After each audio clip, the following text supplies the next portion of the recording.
A sua voz forte, melódica e compassada esconde os 75 anos que há de fazer em julho. Voz de ouro e coração de leão. É assim o meu convidado de hoje, o mais antigo relator desportivo em atividade, uma referência do desporto português, um mestre para várias gerações, incluindo a minha. Sportingista assumido, calha ser amigo deste benfiquista, confesso. Os próximos 30 minutos são a prova que águias e leões podem estar juntos quando se querem bem. Fernando Correia, ainda bem que vieste. Ainda bem que me chamaste. Muito obrigado. É um prazer grande. Obrigado. És boa em matemática, com números? Não, muito mal. Sou de letras. És de letras? Sou de letras, pá. Portanto, naturalmente não sabes, se eu te perguntar quantos golos já gritaste na vida, não tens memória. Não consigo dizer-te, mas naturalmente há uma coisa que eu te posso dizer. Nenhum deles me provocou rouquidão. Ou tivesse sido do Sporting, do Benfica ou de outro clube qualquer. Portanto, gritei-os sempre com o mesmo entusiasmo e acredita com o mesmo profissionalismo. E quando se é assim, ninguém enlouquece. É bom tu dizeres isso, que aliás é reconhecido por a maior parte das pessoas, a esmagadora maioria das pessoas. Há sempre, enfim, gente Claro. que critica, mas é mesmo assim Com em todo certeza, lado. evidente. Eu falava um pouco do teu coração de leão. Tu não és um caso inédito, nem sequer és um caso raro, mas és um caso pouco habitual de alguém que assume, sem qualquer tipo de complexos nem problemas, a sua filiação clubística. O facto de seres um sportinguista, confesso. Normalmente, os jornalistas de desporto tendem a dizer que são ou da Seleção Nacional ou do Carcavelinhos, por exemplo, e não com todas as letras assumirem o seu clube, porque acham que isso lhes retira independência e isenção. Tal como aos árbitros, não é? Tal como aos árbitros, exatamente. Não, eu vou dizer-te que isto tem uma explicação. Ou, se quiseres, terá duas explicações. A mais forte, a mais poderosa, tem a ver com a vida e o tempo em que vivi. Eu, nos anos 60, quando atingi, digamos que, a possibilidade de fazer relatos a convite do Artur Agostinho, e nos anos 70, era outra a vivência, eram outros os costumes, era outra a cultura. Nós viajávamos com as equipas, nos autocarros das equipas, no avião da equipa, ficávamos no hotel da equipa quando íamos para fora. Havia uma proximidade que hoje não há. Muito grande e uma cumplicidade. Eu acho que isso me marcou muito este facto de poder dizer abertamente às pessoas: eu sou do Sporting, mas estou a trabalhar e venho com o Benfica, com o Futebol Clube do Porto, com o Sporting de Braga, seja com quem for, e venho fazer o meu trabalho, não tem nada a ver com o meu clube. A outra razão é que eu desprezei sempre as convenções, não é? Achei que valia a pena uma pessoa ser sempre honesta, entre aspas. Isto não é bem honestidade, é dizer assim: meus amigos, eu sou do Sporting, quem gostar de mim, gosta. Quem não gostar, por essa razão, não me ouve.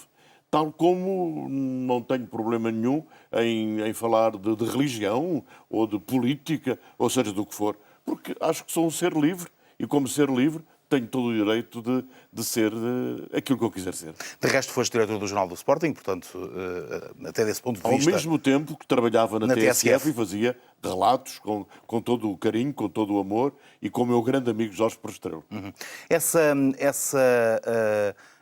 O assumires os teus gostos clubísticos não te trouxe amargos de boca? Trouxe-me no campo do Sporting, no estádio de Alvalade.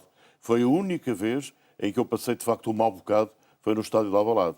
Não por culpa direta, mas por razões que têm a ver com as massas, com a forma como as pessoas reagem.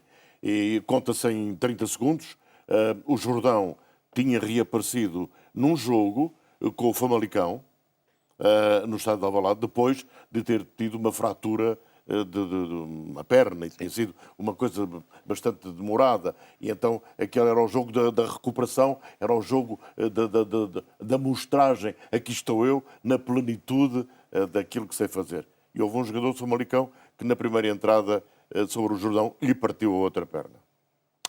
E houve um comentador, que eu me dispenso de dizer o nome, que disse: foi sem querer, foi uma entrada perfeitamente involuntária. Provavelmente sim, não é? Provavelmente sim. Aí os sportinguistas viraram-se para trás, estavam com aquilo no ouvido, com o tijolo no ouvido. Era o tempo do transistor. Do tempo do transistor. Até porque era um tempo em que o futebol jogava-se à mesma hora e, portanto, era importante ouvir o que estava acontecendo nos outros estádios. Exatamente. Não é? E começaram a cumprimentar-nos, não é?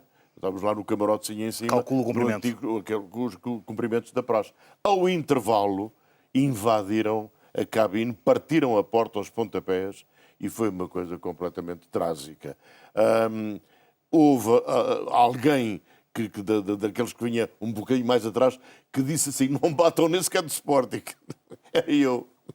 E pronto, veio a polícia, entretanto, sanou-se o conflito e durante a segunda parte nós aconselhámos o nosso colega comentador a ir para casa. Disse, vai-te embora, porque isto no final deve dar um arraial, vai-te fininho. Pronto, e assim foi. De maneira que quando acabou o jogo, vinhamos todos a descer, eles estavam à espera do comentador, que não veio.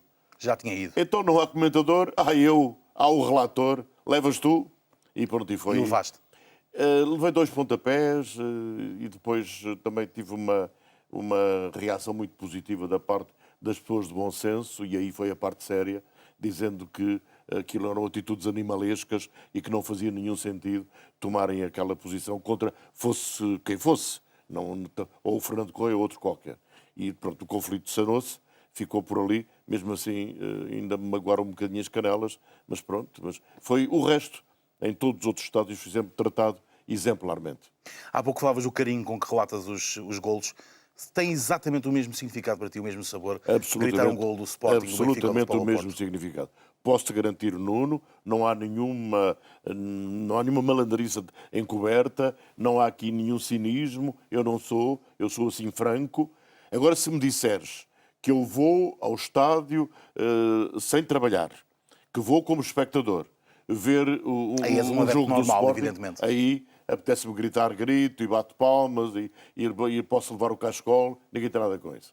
Mas perdeste em trabalho quando tens a camisola vestida, que é uma expressão que se usa quando falamos de nós, jornalistas. Pela nossa independência de jornalista, eu acho que nós temos que ser isentos. É muito complicado ser Mas isento, perdeste a não é? capacidade de sofrimento?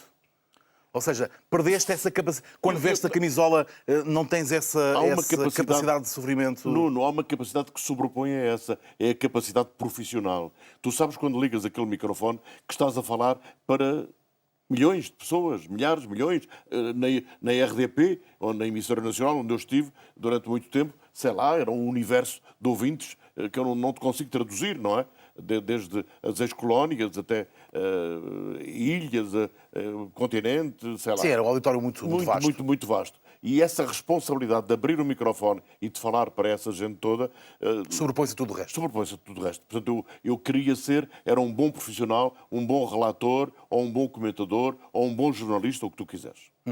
Entras na emissora nacional em 1958, Sim. por concurso, Por concurso, claro. que era como se entrava na altura de resto. O primeiro concurso que eu fiz foi para o antigo Secretariado Nacional de Informação de Triste Memória. Depois abriu um concurso para a emissora nacional e eu concorri. Fiquei, felizmente, classificado. Depois fiz um estágio de 3 meses, 4 meses, mais ou menos, com o Artur Agostinho e com o Dom João da Câmara. Um na música clássica, outro na música chamada ligeira. Enfim, para mim música é música e o resto são tretas. Mas havia palestras e não sei o quê, e havia as óperas, e havia os concertos na chamada Lisboa 2, enfim.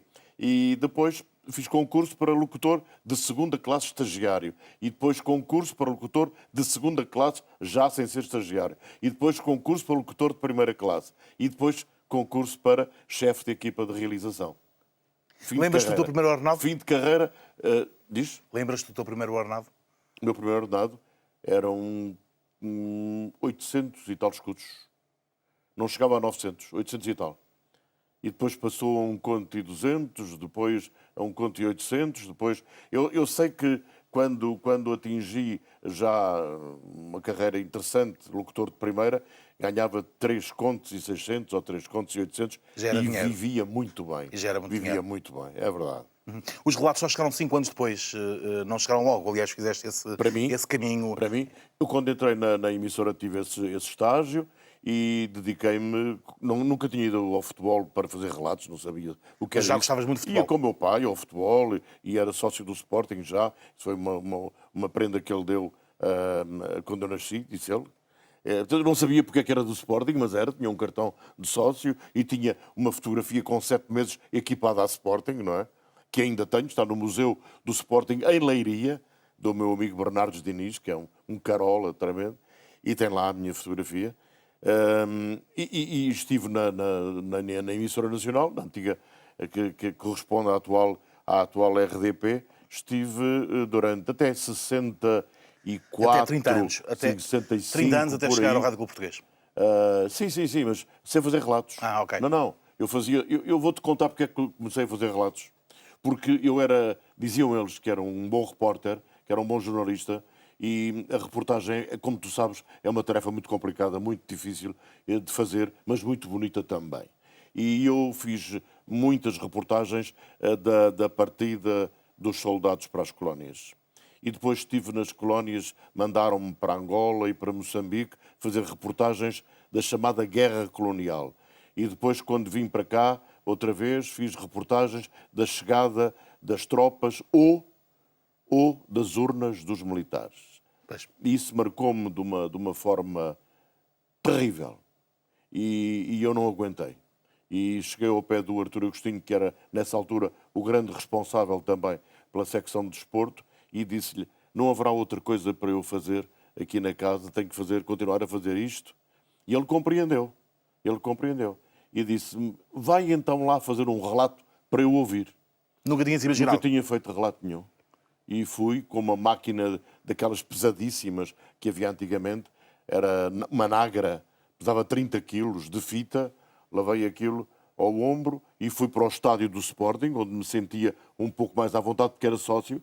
Fui para a bancada, com o microfone. E relataste o quê? E relatei um jogo, não me lembro Já não qual era. lembras? Não me lembro. E depois mostrei ao Artur Agostinho. Eu acredito que ele tenha ouvido, porque passado uns 2 ou 3 semanas, chamou-me e disse, vais iniciar a tua carreira desportiva.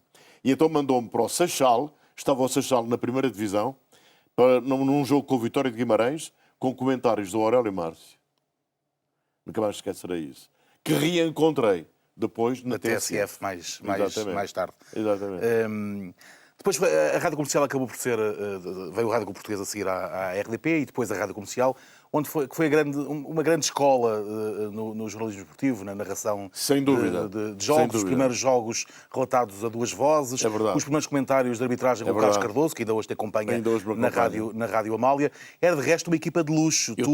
O Jorge Prestrelo, o Sim. Adão Figueiredo, o Fernando Emílio, o José Augusto David Marques, Borges. o David Borges, o Oliveira O Gião, Romeu Correia, o Oliveira Correia, Gião, é o verdade. Correia, o Manuel Rocha Monteiro. Sim, senhor. Era uma equipa de luxo, de Era uma facto, grande equipa. na velhinha Era. Sampaio Pina E 26. éramos os líderes da audiência, de facto. Eu, nessa altura, era o responsável pelo desporto na Rádio Comercial, porque eu, no 25 de Abril, saí da emissora nacional e fui para o Rádio Clube Português. Porque era a emissora da liberdade, porque era o meu sonho. Fui para ali e, depois de 8 meses da liberdade, aquilo foi nacionalizado. E, de repente, eu estava outra vez no estádio então, já o caminho para a RDP, não é? E então preferi ficar em termos físicos na Sampaio Pina e aí na Rádio Comercial. Optei eu. Foram ficar tempos de grande exultação. Foi tudo muito bonito, foi tudo muito excitante, foi tudo muito real, e para mim foi uma novidade. Eu tinha percorrido todo aquele caminho todo. Desde que entrei em 58, do Salazar, não é? Dos governos de Salazar, Marcelo Caetano, o Américo Tomás, aquilo foram coisas que marcam qualquer pessoa, marcaram-me a mim também, não é? Não te esqueças que eu cheguei a fazer. A grande reportagem do dia era a inauguração da luz elétrica na vila não sei quantos. Ou então o fornecimento de água às pessoas em casa, não é? Não te esqueças disso. Eram tempos assim. Isto era uma aldeia. Era uma aldeia, Portugal inteira, era uma coisa... Ao longo da tua carreira desportiva foram muitos os episódios, muitas as aventuras vividas.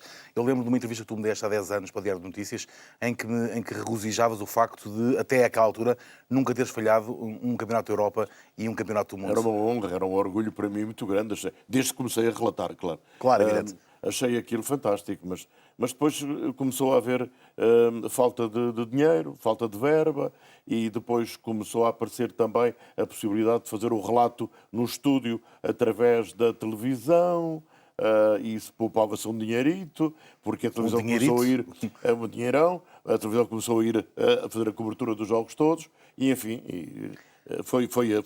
Mas era um orgulho. Agora já não é. E eram momentos de grande que já não é agora? Não, porque deixei de fazer. Ok, pronto. Não, campeonatos da Europa e campeonatos Sim. do mundo, não. Depois daquela amarga experiência de Saltilho. Era aí que eu ia chegar. aí. Esses momentos foram momentos de grande camaradagem, seguramente, mas também de grande tensão. Em 86, em Saltilho, no Sim. Mundial do México. Sim, mas depois continuei e fiz mais, aliás. Sim, mas foi muito marcante Estive na esse- Coreia, no Japão e por aí fora. Foi muito marcante esse Mundial De Saltilho. no Foi México. muito marcante, essencialmente porque os Depois daquela jogadores... esperança toda do golo Exatamente. de Carlos Manuel em Estugarda, que nos apurou para o É Mundial. verdade que eu relatei. Que tu relataste, Que eu precisamente. relatei. E depois de uma vitória contra a Inglaterra também, com um gol de Também. Carlos Manuel no arranque, E antes disso, o Campeonato da Europa em França. que tínhamos ficado no terceiro lugar, não é? Com certeza, e podíamos ter ido um pouco 84. mais longe. Foi no prolongamento que o Platini nos levou à certa. Mas de qualquer Foi aí que começou. Foi aí que começou. Foi aí que começou. Foi aí que começou. Tens toda a razão. Mas em relação ao Saltilho, eu acho que, sobretudo, eu entendi que os jogadores da seleção portuguesa tinham razão. E que era muito fácil ter resolvido aquele problema. Eles só queriam, e era só aquilo que eles pediam ao César Grácio, que era o secretário-geral da Federação, Na altura, presidido pelo Silva Rezende. e certo? Silva Rezende. Eles só pediam o doutor Silva Rezende que venha aqui falar connosco. Só queremos conversar com ele um bocadinho. Ele que venha, porque é fácil chegarmos a acordo. E ele não foi. E isso levou a tudo aquilo, não é? Aquela revolta, as camisolas ao contrário, com o patrocínio também metido para dentro. E depois a enfim, desportiva, uma e depois- triste representação. E outra coisa bastante que influenciou bastante isto é que a seleção, com o Torres como treinador, Deixa-me o sonhar. malogrado, o Zé Torres, o Bom Gigante, O Bom não é? Gigante. A seleção foi para Saltilho, e eu também, um mês antes de começar o campeonato. Isto não se faz em parte nenhuma do mundo, não é? Não E em pode ser. condições, se bem me lembro, muito, Sim, muito tínhamos fracas, um campo não é? de treino Que é- inclinado. Onde, Era a aliás, descer. o Bento... Não foi nesse campo de treino que ele partiu Ok. o pé. Foi num jogo de treino, num campo, não em Saltilho, e estou a falar de Saltilho, Sim. mas Mas na foi- cidade mais próxima. Mas foi ali no mas México. era a descer, que era eu nunca visto. Uma seleção nacional que treina num campo que é a descer, que é inclinado. Uhum. E uma grande seleção, onde estava o Paulo Futre também, A o despontar, André, o Diamantino, o Carlos Manuel, o núcleo do Barreiro Bento, o Manel Galrinho Bento, Manel acabamos de falar Galrinho nele. Enfim, o Vítor Damas, em final de carreira já, mas que depois foi Que acabou obrigado, por ser foi obrigado com a a jogar. Polónia e com o Marrocos, não é? Exatamente. Enfim, era uma equipa... O André, Sim. tocava muito bem órgão. Sim, era aliás um ótimo carregador de piano, Exatamente. como o Exatamente. meio campo do Futebol Clube do Porto E da depois, seleção. aquilo que era um motel em Saltilho, era um motel, não é? Era um motel praticamente, aquilo era deserto, não é? E então dava para tudo. Era um motel em Eu todos nem os conto mais sentidos. porque dava para Era um tudo. motel em todos os Em sentidos. todos os sentidos. Tu és de uma geração de grandes relatores esportivos, uns mais velhos, uns mais novos, mas todos contemporâneos e muito marcantes. Tu, o Pestrelo, o Ribeiro Cristóvão, o Costa Martins, o António Pedro. E Hoje- de um senhor chamado Amadeu José de Freitas, Amadeu José de Freitas. que terá sido o melhor relator que eu ouvi até hoje, talvez influenciado por aquele tempo, não é? Porque depois, quando apareceu o Jorge Prestrelo, agora o Carlos Lobete, que relata muito bem, ou o Nuno Matos, a rapaziada atual da RDP, são todos bastante bons relatores. Nós não, naquela altura, a referência para nós era o Artur Agostinho e depois era o Amadeu José de Freitas, apareceu sobretudo no hóquei em patins. Quando havia hóquei- relatos, quando o hóquei era uma exatamente. modalidade E então grande. o Amadeu foi a minha primeira grande referência. Mas o Nuno Brás também, na altura, Sim, no Porto, sim, sim. muito bom. Acabaste por responder à pergunta que eu ia fazer-te. Era perguntar-te se hoje a qualidade média dos relatores desportivos em Portugal é elevada, é uma garantia para quem, como tu, viveste muitos anos, vais continuar naturalmente a relatar jogos, mas naturalmente, enfim, haverá um tempo em que vais Sim. parar e já ameaçaste várias vezes. Mas eu ameaço e depois não me deixo. não é? Nunca te deixam. Eu Aliás, acho- quando foi a morte do Jorge Pestrelo, Sim. faz 10 anos este ano, em maio. É verdade. em Eu maio deste nessa ano, altura disse, olha, tu disseste que era a morreu última. parte de mim. Morreu parte de mim, era verdade.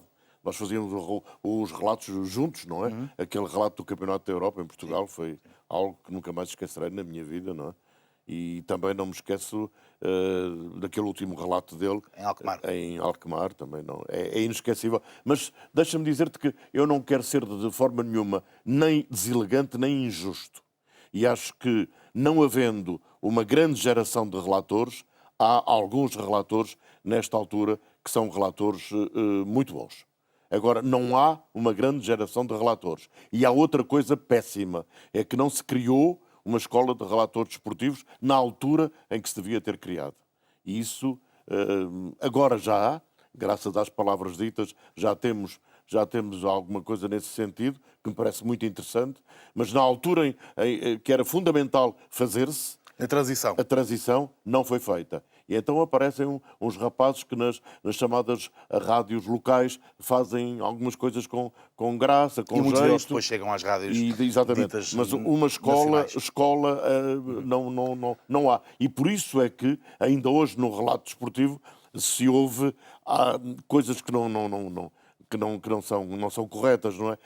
Há uma que se diz muito vulgarmente, fulano corta a bola. Não corta a bola nenhuma, só não há bola para jogar.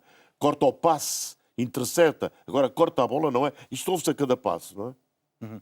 E o árbitro marca. O árbitro não marca nada. Repita. Assinala. Não é? Decide, assinala. Ajuiza. Quem marca é Esse rigor da linguagem é essencial num relatório desportivo? Deveria ser essencial. Eu prezo muito a língua portuguesa e prezo muito... eu não gosto de frases feitas, nem gosto de chavões.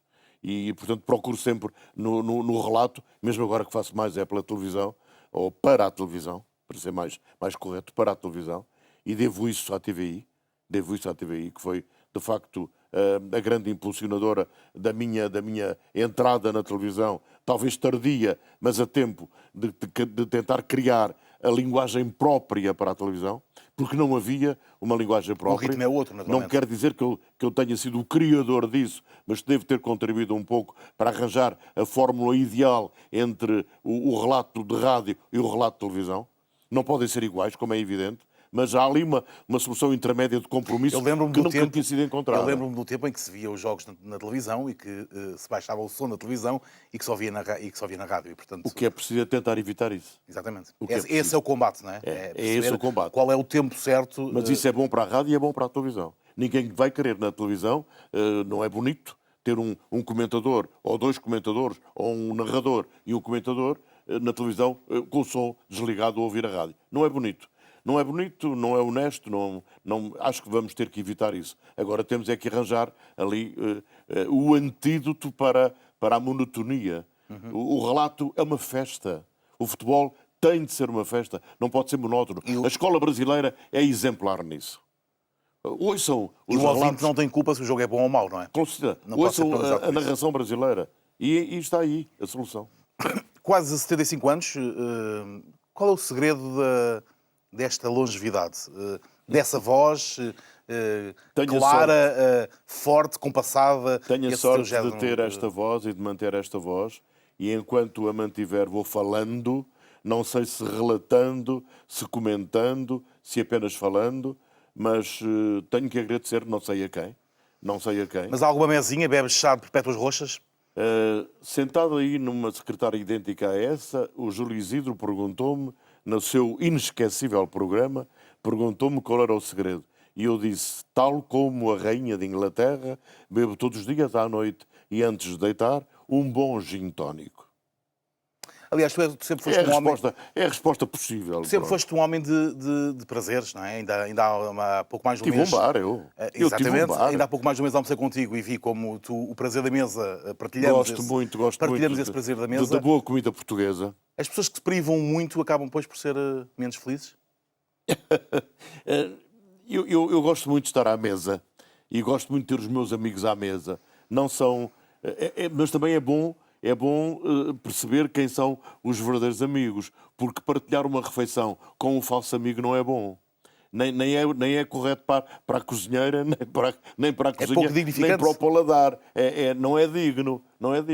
Portanto, nós temos que escolher bem os amigos, saber quem são os amigos. A palavra amizade, nesta altura, está muito facilitada. É muito fácil dizer, eu sou teu amigo, pá. Não, tem é que demonstrar que é. Banalizou-se. Mas eu sou teu amigo. E eu também sou teu, ainda bem. Fernando, estamos a poucos dias, neste momento em que estamos a conversar, do lançamento do teu mais recente livro. Digo mais recente porque são vários que tu já lançaste, de vários tipos, de várias naturezas. Este piso 3, quarto de 313, que é o livro que vai ser lançado dentro de dias, e que é um livro tocante e especial. Esse é o livro que eu não queria ter escrito. Não queria. E quando fui desafiado pela editora para escrever o livro, pela Guerra e Paz, eu hesitei muito, mas ao mesmo tempo achei que tinha o direito de alertar as pessoas para uma doença tremenda, que é a doença de Alzheimer, e que seria bom escrever alguma coisa que elucidasse, sobretudo os cuidadores, da forma como lidar com as pessoas que têm essa doença. Infelizmente, em Portugal, ainda há pouca informação a respeito, embora haja já bastante gente preocupada com isso, e até uma associação de Alzheimer e boas clínicas onde se trata essa doença, onde se trata. A doença não tem cura, portanto, onde se acompanha e dá-se a maior dignidade possível. Pois, pelo menos, dar dignidade ao doente mas mesmo assim, quando se chega à família, quando se chega à família vulgar espalhada aí pelo país, nós percebemos que as pessoas não sabem o que é. E não sabem detectar a doença. E maltratam o doente de Alzheimer. Isso é tremendo. Isso provoca uma grande dor. Eu escrevi isso por causa da doença que atacou a minha companheira, a mãe das minhas últimas 3 filhas, porque eu já tive duas gerações de filhos, embora com 3 ligações completamente diferentes, e essa presença na minha vida de uma senhora com a doença de Alzheimer foi altamente marcante para mim. Portanto, para não ser piegas, volto ao princípio, ela está viva, está internada numa casa de saúde, que eu saúdo, isto é uma redundância, mas é verdade, que é a Casa de Saúde das Irmãs Hospitaleiras na Idenha. É fantástica, é uma casa especializada em doenças mentais, em doenças de impossível recuperação cognitiva, é o caso, e este livro também é um pouco dedicado E é um livro... a essas pessoas que se dedicam ao cuidado desses doentes. E é um livro escrito na primeira pessoa, portanto, presumo que não tenha sido nada fácil escrevê-lo. Não foi nada fácil, não foi. E é muito difícil falar dele também. Será lançado muito breve, nos próximos dias. Este contacto com a doença dá-te uma outra perspectiva da vida? Deu-te uma outra perspectiva da vida? Certamente que sim. Certamente que sim.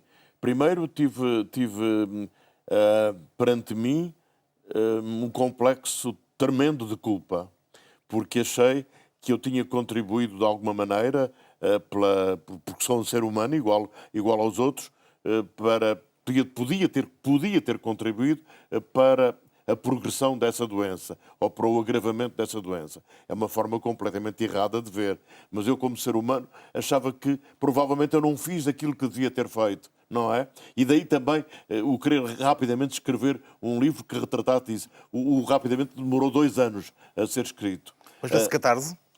Não é tarde. Não, uma espécie de catarse, dizia eu. Sim. Te libertou-te um bocadinho dessa tua... Libertou-me um bocadinho disso, mas agora, neste momento em que estou a falar, eu sinto-me completamente liberto e sinto que não tive culpa nenhuma, porque, evidentemente, conheço a doença a palmos, conheço os médicos, falamos longamente nisso, conheço os enfermeiros, sei tudo, ou quase tudo a respeito disso, e, portanto, o que eu posso dizer é que esse livro ajuda as pessoas que não sabem a serem mais competentes e mais carinhosas e mais amigas dos seus doentes, daqueles que lhes estão próximos.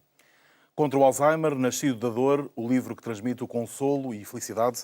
Piso 3, quarto 313, é o livro de Fernando Correia, da Guerra e Paz, que vai ser lançado por estes dias.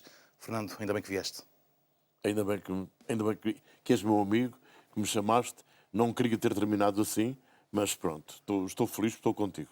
Mas terminamos também de uma forma que pode ajudar outras pessoas, e isso Sim. É fundamental, terá sido também esse o principal A solidariedade objetivo não é uma palavra vã. A solidariedade é uma das palavras mais importantes da língua portuguesa. E enquanto assim for, naturalmente, é muito melhor. obrigado, Muito obrigado, Fernando. Assim passaram 30 minutos de grande intensidade com Fernando Correia. Bola curta, à flor da relva, máquina oleada, entrosamento total, 30 minutos de técnica elevada, de grande rigor tático e de passos bem medidos para o coração da área. Dentro de uma semana voltamos a jogar em casa, na RTP Informação. Esperamos por si, à entrada do relvado. Por aqui, o campeonato ainda agora começou.